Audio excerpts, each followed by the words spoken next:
Hi guys, today we will talk about how to add new location on your Tinder app. We will go to figure out this selection or know how you can do that. You just go down here, you click here on down. So when you click here down, it's going to take you here in this window.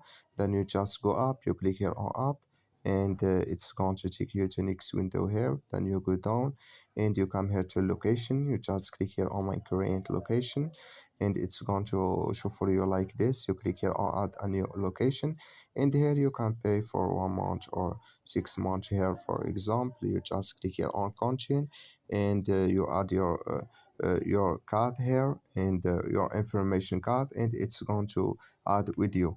So it's going to take you to choose your new location, and it's going to add with you.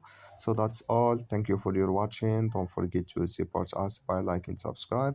Just follow these ways, and it's going to work with you.